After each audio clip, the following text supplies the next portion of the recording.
각 나라마다 인사말이 좀 다르죠. 우리나라는 주로 인사말이 어떻습니까? 친구들 간에는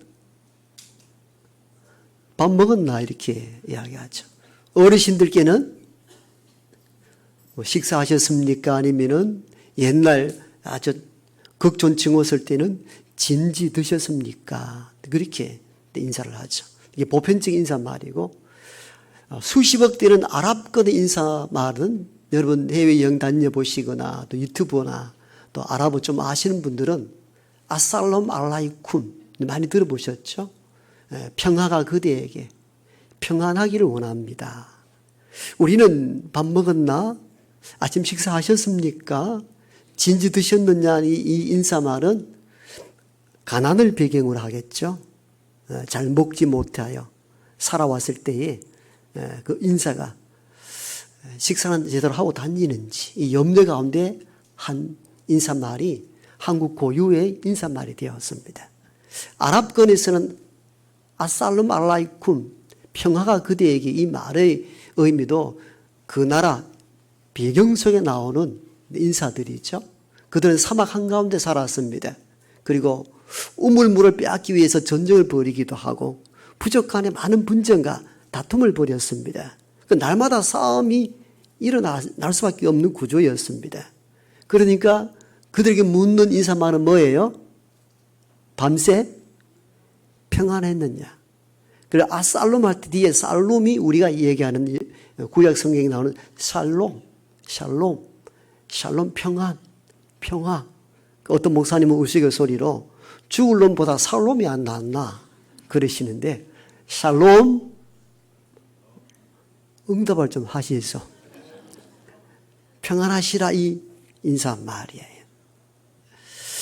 교회 오면 이제 평안해야 되잖아요. 그죠? 어디 가서 평안을 얻습니까?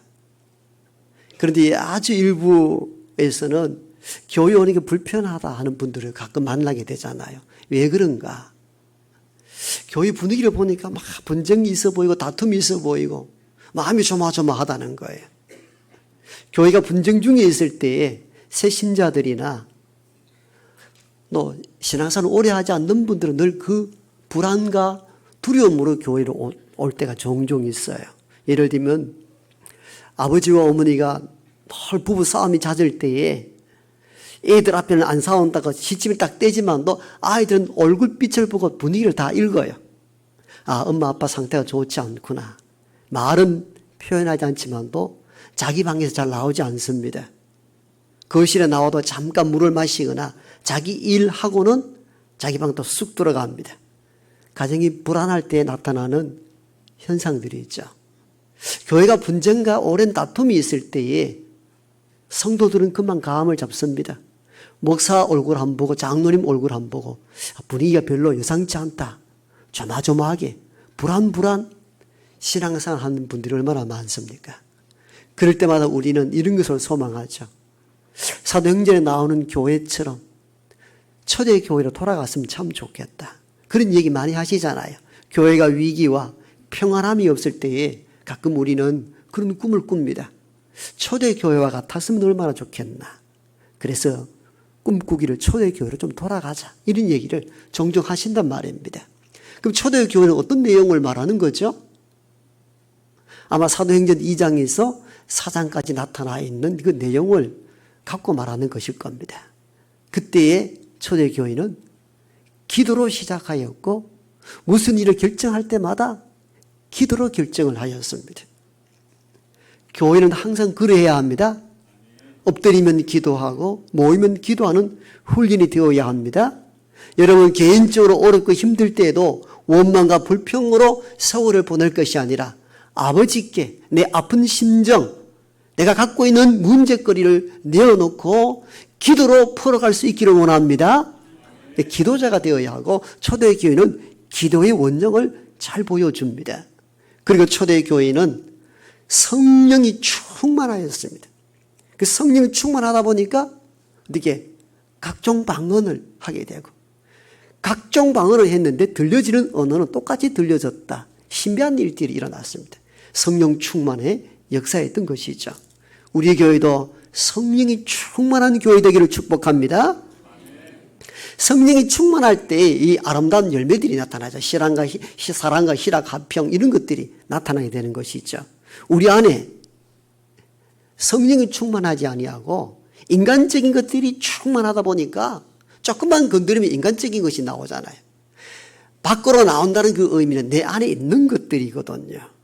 우리 안에 있는 것들이 밖으로 나오는 거예요.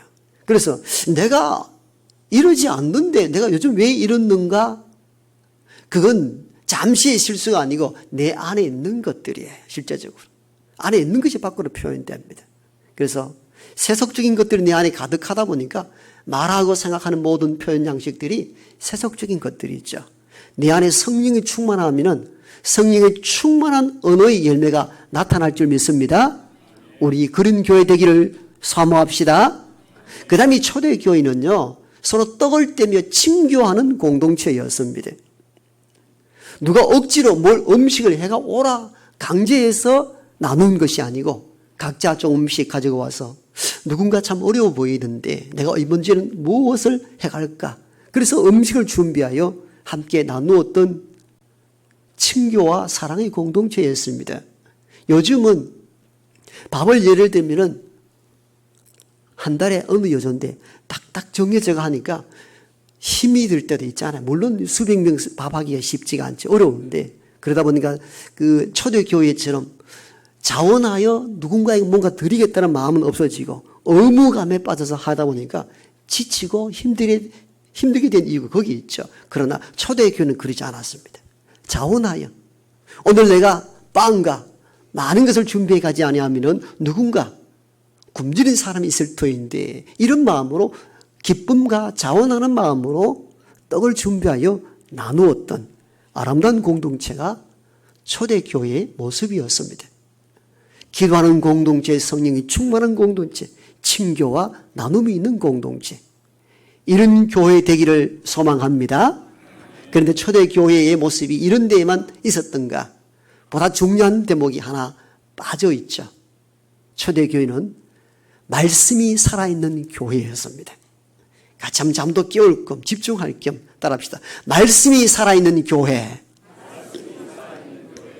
우리 교회가 그 교회 되기를 원합니다. 초대교회는요, 말씀이 살아있었습니다. 사도행전 2장에 보니까요, 마가 다락방에 모였던 성도의 수가 몇이라 그랬습니까? 120여 명이라 했는데 어느 순간 3,000명이 되었습니다. 하루에 세례 받은 자가 3,000이라 했으니까 갑자기 3,120여 명 되는 큰 교회로 성장했습니다. 물론 수적 성장만을 의미하는 것이 아니라 어떤 놀라운 변화가 왜 일어났는가에 대한 이 말씀을 드리려고 하는 거예요. 120여 명이 되었던 이 초대교회의 성도가 오늘날 갑자기 3,000명이 세례받은 이들이 교회의 구성원이 되었단 말입니다. 뭔가 일이 있었겠죠. 무슨 일이 있었겠습니까? 물론 그때 기도도 있었고 성령 충만하였고 나눔도 있었지만도 이 엄청난 부흥의 배경 속에 결정적인 것은 하나님의 말씀이 있었기 때문입니다. 사도행전 3장, 2장부터 쭉 읽어보면요, 2장은 베드로가 전한 오순절 설교거든요. 베드로가 마가 다락방에 두려움과 떨림으로 바깥에 나갈 수는 없고 거기서 기도하는데 성령이 충만했습니다. 성경에 기록하기를 불같은 성령, 급한 바람 같은 성령 역사가 거기에 임하게 되고 각종 방언을 기도하게 되기도 하고 거기 뜨거움을 경험하고 난 이후에 베드로는 그 마가 다락방을 박차고 세상 밖으로 나왔습니다.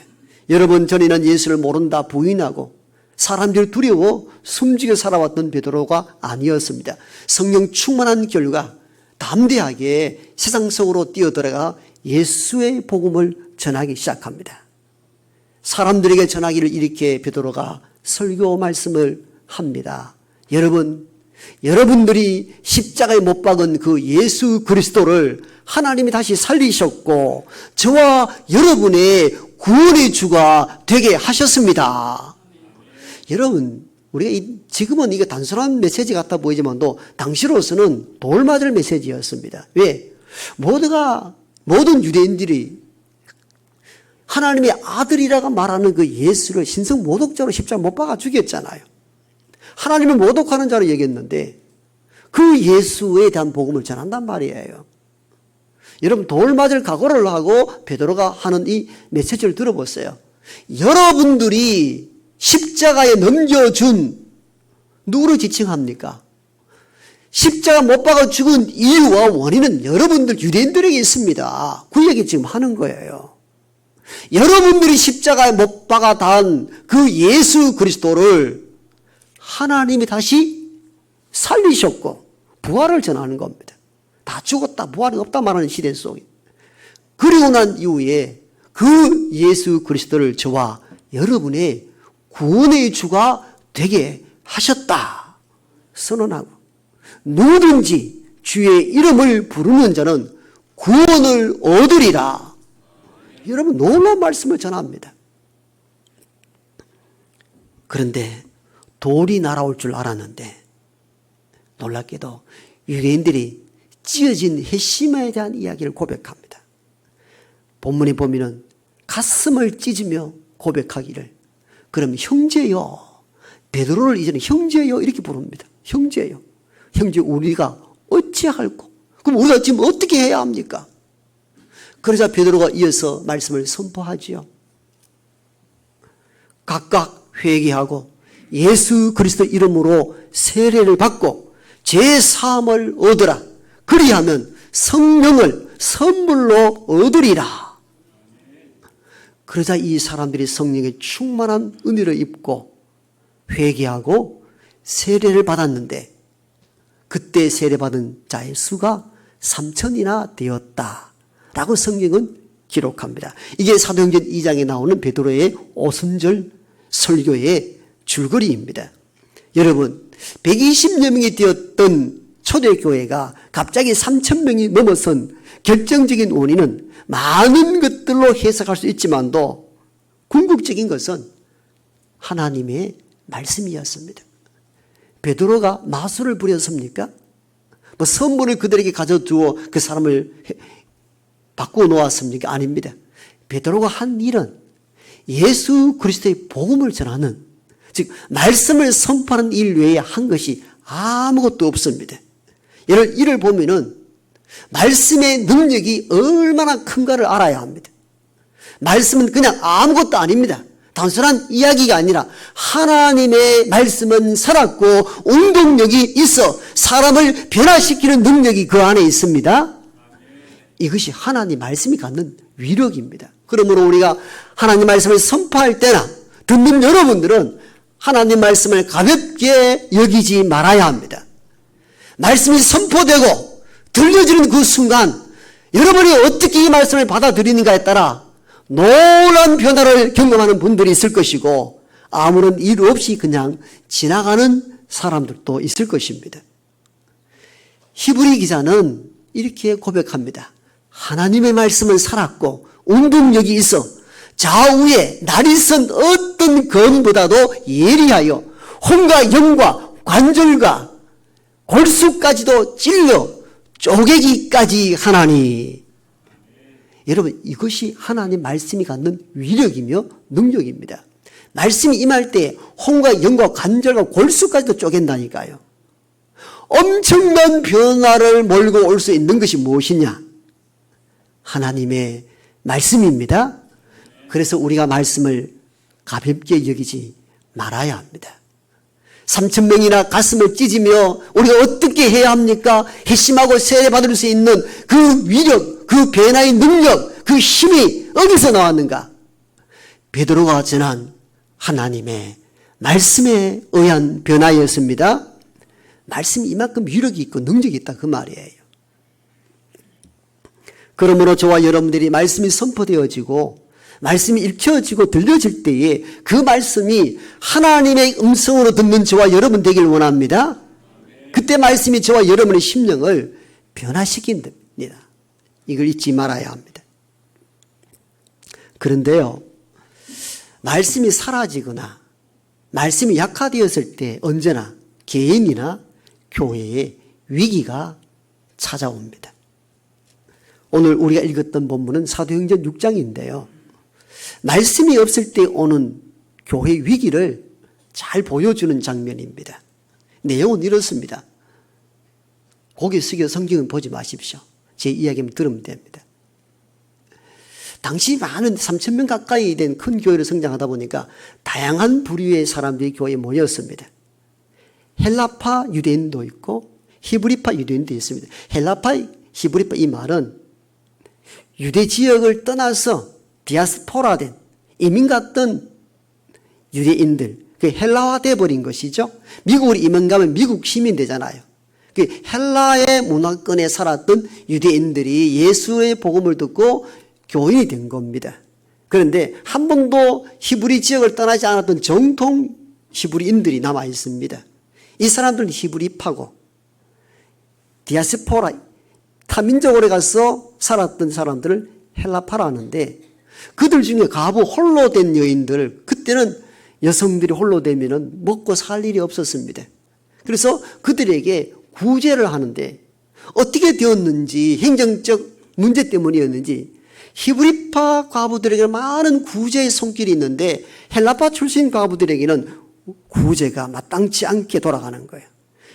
여기에 우리 시계표는 여기에 열을 받은 헬라파 그룹들이 히브리파에 대놓고 이제 원망하기 시작합니다. 이거 어떻게 된 거냐? 너무 편파적이다. 너무 지역적 특색이 강하다. 뭐 이런 식으로 이제 대판 싸움이 벌어진 겁니다. 큰 위기가 찾아온 것이죠. 여러분, 여기서 위기를 진단해 보면 우리가 눈여겨볼 것이 많습니다. 위기의 때가 언제냐면요, 주로 부흥할 때였습니다. 성경적으로도 그렇고 교회 역사 2000년을 봐도 교회의 위기는 항상 부흥할 때였습니다. 힘이 들고 어려웠고 이럴 때는 서로 붙잡고 의지하고 기도하는데 숫자가 늘어나고 부흥한다 싶으면 항상 위기가 찾아와요. 여러분, 120명이 모였을 때 어땠습니까? 뜨거웠습니다. 기도하는 공동체, 나눔의 공동체, 성령 충만한 공동체. 거기는 어떤 분쟁과 다툼이 보이지 않습니다. 그런데 3,000명 이상 되고부터 문제가 발생합니다. 오늘 바로 이 문제가 첫 번째 문제였습니다. 자, 이렇게 되다 보니까, 그리고 수가 많아질 때 위기가 찾아오고, 위기의 원인은 무엇입니까? 말씀이 없을 때, 말씀이 사라질 때. 그래서 6장 1절에 보면은 위기의 때가 언제인가 하니까 제자의 수가 많아졌을 때라고 언급합니다. 그대로 읽어드립니다. 그때에, 즉 분쟁이 일어날 때 제자가 더 많아졌는데, 그렇게 기록되어 있잖아요. 제자가 많아졌는데 교회가 크게 성장하였는데 그때 위기가 왔다, 그 말이에요. 이런 일들로 분쟁과 다툼이 있을 때에 위기의 원인을 사도들은 이렇게 진단합니다. 2절을 이제 있는 그대로 읽어드립니다. 12사도가 모든 제자를 불러 이르되 우리가 하나님의 말씀을 제쳐놓고, 무엇을 제쳐놓고?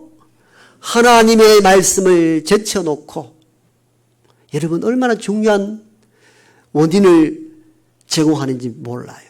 1절은 위기의 때에 대한 시점에 대한 이야기라면 2절은 위기의 원인에 대한 문제를 다루고 있습니다. 위기의 때는 제자의 수가 많아졌을 때 서로 분쟁이 일어났고, 이 문제를 깊이 들여다본 사도들은 이렇게 고백합니다. 우리가 하나님의 말씀을 제쳐놓았다는 이 말은 하나님 말씀보다 우선시했던 것들이 있었다, 그 의미입니다. 하나님 말씀을 뒤로 미뤄놨다, 포기했다. 영어 성경을 보니까 not give up, 포기한. 이거 그냥 버려도 방치했다. 하나님 말씀 방치했다는 거예요. 여러분, 여기서 우리는 중요한 단서를 발견해야 됩니다. 교회 위기는요, 부흥할 때 찾아오고, 그 위기의 원인은 말씀보다 우선시하는 것들이 교회에 존재할 때 위기가 도래한다는 겁니다. 말씀을 제쳐놓았다. 얼마나 중요한, 그럼 왜 말씀을 제쳐놓았을까요? 자, 교인들이 갑자기 3,000명 넘게 왔습니다. 가난한 사람 많습니다. 그러니까 사도들이 해야 될 일이 많습니다. 들어오는 물건을, 헌금들을 수납하고, 이것을 어떻게? 그들에게 나누는 일들, 여러분 3,000명, 몇백 명 된다 생각해 보세요. 그 일이 얼마나 많습니까? 그 일을 하다 보니까 어쩔 수 없이 하나님의 말씀은 뒤로 미루어진 거예요. 미루어진 거예요. 사도들이 이걸 알았던 거죠.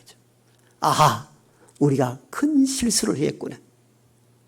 사도 12사도가 많은 제자를 불러놓고 이러한 원인, 교회의 위기가 온 원인은 우리가 하나님의 말씀을 제쳐놓았기 때문이다. 그러면서 몇 가지 대안을 내놓습니다. 이 위기를 극복하기 위하여 내놓은 첫 번째 대안이 뭡니까? 우리가 하는 구제와 봉사 일을 집사를 세워서 그들에게 맡기고, 이게 첫 번째 대안입니다. 여러분 교회 집사 직분 갖는 분들 있죠? 교회 집사를 왜 세우는가에 대한 이유를 알아야 합니다. 이 훈련이 되어 있지 아니할 때 가끔 우리가 교회 일이 많아 집사에게 일을 맡기고 하려 할 때 가끔 이런 항변을 당에서 듣게 됩니다. 왜 집사만 자꾸 일을 시켜내 이러는데 집사의 본문을 모르기 때문에 하는 이야기입니다. 그래서 제가 교육을 잘 못 시켰구나. 집사의 한자는요, 잡을 집자에 일사자입니다. 일을 잡고 사는 사람이 집사님이십니다. 아멘. 그래서 목사, 교사 이럴 때는 스승사자나 선비사자를 쓰는데 유일하게 일사자를 한자로 쓰는 단어는 집사입니다. 집사. 집사는 일사자입니다. 일을 잡고 스승답게 선비답게 사는 사람이 아니고 일을 잡고 사는 사람이 집사이며 그 집사의 출발이 오늘 본문에서 나옵니다. 사도들이 했던 많은 교회 일들을 7 집사를 세워서 그들에게 맡겨 출발한 것이 집사 직분의 출발입니다. 그러므로 교회 직분, 특히 집사 직분을 맡은 사람들은 어떤 일이 와도 이 일은 집사인 내가 감당해야 될 일이라 여기는 우리 집사님 되기를 축복합니다. 그게 집사님이에요. 그 대표적인 집사가 우리가 잘 알고 있는 스데반도, 이때 뽑힌 안수 집사님이셨습니다. 우리가 이걸 기억해야 됩니다. 그리고 두 번째 대안, 사도도 이렇게 냅니다. 자, 이 일을 이제껏 해오고 말씀을 제쳐놓았으니까 일할 일꾼 집사를 세워서 그들에게 맡기고 사도들은 어디에 전무한다? 기도하는 일과 말씀 전하는 일에 전무하리라. 아멘. 왜? 결국은 이 대안이 성공을 했습니다. 이제껏 말씀을 제쳐놓고 사도들이 구제, 봉사, 교회하는 여러 잡무에 시간을 빼앗기다 보니까 교회 위기가 찾아왔음을 알았습니다. 그래서는 이 전문적인 집사를 세워서 봉사 일을 맡기고 사도들은 기도하는 일과 말씀 전하는 일에 전무하리라. 오늘 본문에 잘 기록된 내용들입니다. 여러분 오늘 본문 제가 그대로 읽어드립니다. 자, 4절 보면 우리는 오로지 기도하는 일과 말씀 사역에 힘쓰리라. 아멘. 아멘. 집사들은 교회 봉사하는 일에 전념토록 하고 사도들은 오늘날 목회자들은 기도하는 일과 말씀 전하는 일에 전혀 힘쓰니라. 이렇게 대안을 내놓고 일을 시행했더니 7절에 결과에 대한 메시지가 잘 기록되어 있습니다. 하나님의 말씀이 점점 왕성하여 예루살렘에 있는 제자의 수가 더 힘이 많아지고. 아멘. 여러분 위기가 찾아왔는데 집사를 세워 일을 맡기고 사도들은 기도하는 일과 말씀에 전념하였더니 제자의 수가 더 많아졌다 기록되어 있잖아요. 많아질 때 7절 표현을 이렇게 하고 있습니다. 하나님의 말씀이 점점 왕성하여질 때. 아멘. 하나님의 말씀이 점점 왕성하여질 때 교회가 부흥한다는 것은 성경적입니다. 우리가 이걸 놓치지 말아야 합니다. 사실 어느 시대 때나 교회는 위기가 다 있었습니다. 초대교회 위기가 없었나요? 좋은 내용만 있었나요? 위기가 오늘 있었잖아요. 오늘 6장인데 5장에도 위기가 한 번 더 있었죠. 아나니아와 삽비라의 헌금 사건이 있었어요. 2장, 3장, 4장은 초대교회에 아주 아름다운 내용이 기록되어 있다면 5장부터는 교회 위기가 도래한 내용들을 다루고 있습니다. 아나니아 삽비라 사건 5장이죠. 6장, 오늘 구제의 문제로 다툼 이 문제가 발생했잖아요. 이 문제를 어떻게 극복했는가? 사도들은 교회는 기도하는 일과 말씀 전하는 일에 전무하니라. 그리고 말씀이 왕성해질 때에 제자의 수가 또한 더하여졌다. 성경은 증언합니다. 그러므로 어느 시대 때나 교회 위기는 존재했습니다. 이 시대 한국교회만 위기와 있는 게 아니고 초대교회도 있었고 중세교회는 1000년을 보내거든요. 1000년 동안 기독교 역사 가운데 가장 찬란했던 시대를 중세교회란 말합니다. 가장 부흥했던 시기였거든요. 그때는 위기가 없었는가? 온갖 부패한 것들이 다 드러났던 것도 중세교회에 대했습니다. 가장 큰 위기가 있었고 오늘 현대교회도 여전히 위기 가운데 있습니다. 이 위기는 어떤 때? 부흥할 때, 기독교가 찬란한 문화를 형성할 때 언제나 위기가 찾아왔습니다. 그 위기 원인은 말씀을 제쳐놓을 때, 말씀을 뒤로 미루었을 때 언제나 찾아왔습니다. 초대교회도 뭡니까? 부흥할 때 찾아왔고 그 원인은 말씀을 제쳐놓았기 때문이라고 고백하였고 중세교회 찬란할 때였습니다. 가장 찬란할 때 가장 부패했습니다. 그 루터가 부패한 이 교회를 개혁하여 오늘 이 개혁교회가 존재하잖아요. 루터가 부패한 교회를 위기를 어떻게 극복합니까? 오직 말씀, 오직 성경. 그렇습니다. 현대교회도 마찬가지입니다. 이 한국 기독교회가 숫자가 적고 힘들고 가난하고 어려울 때는요. 오직 기도하고 말씀을 듣는 것과 친교와 교정과 나눔이 있는 아름다운 공동체였으나 이제 한국 기독교회가 이 한국 사회의 주류가 되어버렸습니다. 많이 부흥하고 성장하고 큰 교회가 되었습니다. 권력을 누리고 삽니다. 사실 이게 위기거든요. 그런데 세상의 말에 귀를 기울이지 않습니다.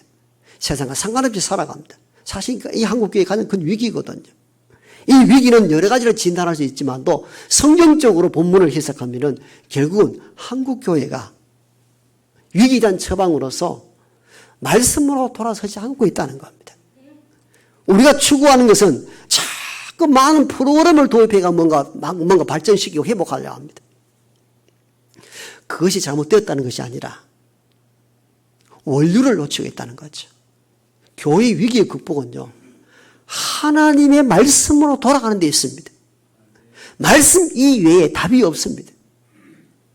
영국의 유명한 부흥설교가인 마틴 로이드 존슨은 진정한 기독교라는 그의 책에서 이렇게 고백합니다. 오늘날 현대 교회들이 많은 프로그램을 도입하는데 많은 프로그램을 도입하는 그 이유와 근거는 교회에서 말씀이 사라졌기 때문이다.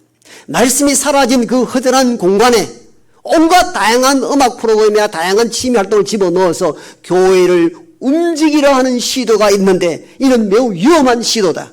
궁극적으로 교회가 살기 위해서는 말씀으로 돌아가야 한다. 아멘? 이게 교회가 사는 길이거든요. 이게 교회가 사는 길. 교회는 말씀이 사라졌을 때 교회가 아닙니다. 교회는 하나님 말씀에 의해서 지탱되고 기초가 되며 움직여 나가는 줄 믿습니다. 그러면 교회는 항상 살아있는 말씀이 꿈틀거리는 교회가 되어야 합니다. 그러려면 말씀을 전하는 목회자부터 먼저 깨어 있어야 되죠. 설교하는 목회자들은 목숨을 걸고 설교를 준비해야 합니다. 설교를 선포하는 것은 20분, 30분밖에 되지 아니하지만도 준비하는 시간들은 수십 시간이 될 정도로 모든 걸 다 담아야 합니다. 그럴 자신이 없거나 여기에 게으른 사람들은 사실은 목회자가 되어서는 안 됩니다. 제가 지난 학기에 신학교 신학대학원생들에게 첫 번째 강의 시간에 그 얘기를 했어요. 여러분 중에 책을 가까이 하고 싶지 않거나 책 읽는 것이 미숙하거나 책 읽는 것이 싫거나 연구하는 것이 싫은 사람들은 신학교를 그만두는 것이 좋습니다. 이 길은 잠시 공부하는 길이 아니고 죽을 때까지 일생 목회하면서 밤새 책을 읽고 연구해야 하는 작업군입니다. 제가 그 얘기를 했거든요. 그 얘기를 항상 저에게도 합니다. 제가 서툴고 부족한 설교자를 할지라도 저는 제가 가지고 있는 모든 역량을 다 동원하여 어떻게 20분, 30분 안에 이 메시지를 전달할까 항상 고민을 합니다. 이런 고민을 설교자는 항상 그러해야 합니다. 어제 유명한 설교가냐 아니냐 그거 차치하고 자기가 가지고 있는 모든 양식을 다 동원하여 최대 요리를 하고자 해야 합니다. 그게 저는 목회자라 생각합니다. 그리고 이 말씀을 듣는 회중들은 전하는 사람이 전도사이든 나이가 어리든 많든 그것을 떠나가지고 그 사람으로 평가하는 것이 아니라 이단적이거나 말씀에서 어긋난 것이 아니라면 서툰 메시지를 할지라도 선포된 그 말씀을 하나님의 음성으로 듣는 저와 여러분 되기를 원합니다. 그때 말씀이 저와 여러분의 심정을 깨뚫고 변화시키는 능력으로 다가올 것입니다. 우리는 가끔 오랜 신자들이 갖는 특성이 뭐냐면은 자꾸 내가 아는 성경 지식으로 자꾸 분석하고 판단하려 합니다. 맞는가 옳은가. 한 번 더 부탁합니다. 그 메시지가 이단적이 아니라면, 비성경적이 아니라면 어설픈 메시지를 할지라도 하나님의 음성으로 들을 수 있기를 원합니다. 우리가 처음 하나님 말씀을 들었을 때에 그가 누군지 몰랐지만도 그 말씀이 내 안에 채워지고 은혜를 입었던 순간들이 있었을 것입니다. 말씀을 들을 때 항상 어린아이와 같은 심정으로 초심자로 돌아가서 그 말씀을 사모하는 저와 여러분 되기를 원합니다. 그때 그 말씀이 은혜로 내게 다가올 수 있는 거예요. 그러나 여러분들 이 말씀들이 교회에서 선포된 설교의 말씀들이 일주일에 얼마나 됩니까? 그 많은 시간 가운데 20분, 30분밖에 되지 않습니다. 이것으로는 충분하지 않습니다. 여러분 일주일에 한 번 밥 먹으면 그 다음 밥 안 먹고 삽니까? 매일 밥을 드시잖아요. 그래야 육체가 건강하거든요.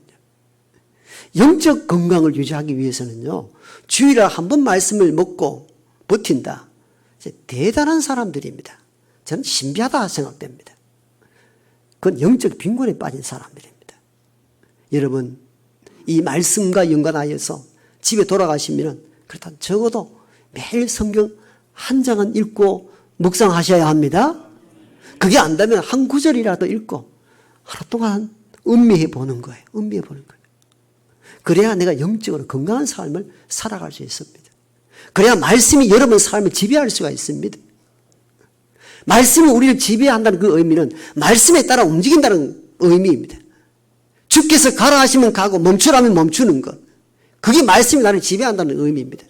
우리는 말씀이 우리를 지배하는 것이고 아니고 우리가 말씀을 지배하잖아요. 하나님 나 이렇게 하니까 좀 따라오소. 이렇게 한단 말이에요. 그 주객이 바뀐 거예요. 말씀이 저와 여러분의 삶을 지배할 수 있도록 하시기 바랍니다. 그러기 위해서는 매일 말씀을 읽으십시오. 그리고 그 말씀 붙잡고 기도하시고 내가 아직 부족하고 완벽하지 않지만도 이 말씀대로 하루를 살아보려고 삶에 적응해 나가야 합니다. 말씀이 나를 움직여야 되는 거예요. 이 시대에 한국 교회들이 가장 사모하고 교회가 우선시해야 될 것은 하나님의 말씀이 교회에 살아있도록 하는 것입니다.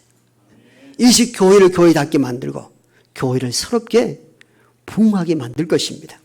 하나님 말씀이 없는 곳에 어떤 역사도 일어날 수 없다는 것을 마음에 새기고 날마다 말씀 가운데 사는 우리 모두가 되기를 축복합니다.